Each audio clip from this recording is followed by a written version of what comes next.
আচ্ছা ভাইয়া, কোন রোগের শরীরের রোগ প্রতিরোধ ক্ষমতা লোপ পায়? এইডস রোগ। এটার বিস্তারিত কিছু বলেন।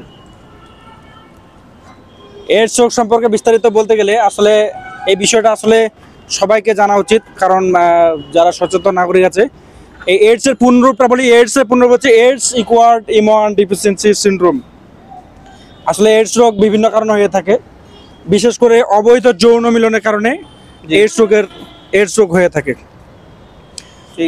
আবার অনেক কারণ রয়েছে। আপনারা মনে করেন যে একটা এইডস রোগ যদি নাপিতের কাছে যায় এবং সে যদি মনে করেন যে শেভ করে ওখানে যদি তার চামড়াটা যদি কেটে যায়, তাহলে আরেকজন দিয়ে ওই ব্লেড দিয়ে যদি আরেকজনকে দিয়ে যদি শেভ করে এবং কেটে যায়, তাহলে এইডস রোগ হবে।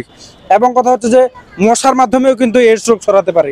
যেমন একটা মশা মনে করেন যে একটা এইডস রোগীর শরীর থেকে রক্ত নিল, আবার মনে করেন আরেকজন মানুষের কাছে গেল, আবার মনে করেন যে তাকে কামড় দিল, এক্ষেত্রেও কিন্তু এইডস রোগের সম্ভাবনা বাড়ে। এবং কথা হচ্ছে যে প্রতিটি মানুষের উচিত অবৈধ মিলামেশাটা না করা, কারণ এই অবৈধ মিলামেশার কারণে কিন্তু বেশি ছড়াচ্ছে কিন্তু, ঠিক আছে।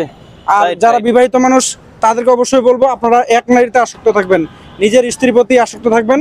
এবং কথা হচ্ছে যে এদিক সেদিক পরকীয়া প্রেম এগুলো করবেন না। যদি আপনারা এগুলো করেন তাহলে আপনাদের এইডস রোগ হবে।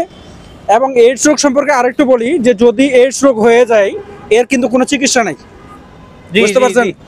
পৃথিবীতে এমন কোনো ডাক্তার এই পর্যন্ত চিকিৎসা আবিষ্কার করতে পারে নাই, ব্যর্থ হয়েছে, তবে চেষ্টা চালাচ্ছে, কিন্তু ব্যর্থ হচ্ছে। এজন্য সকলের উচিত যে নিজেকে নিরাপদ রাখা, ঠিক আছে।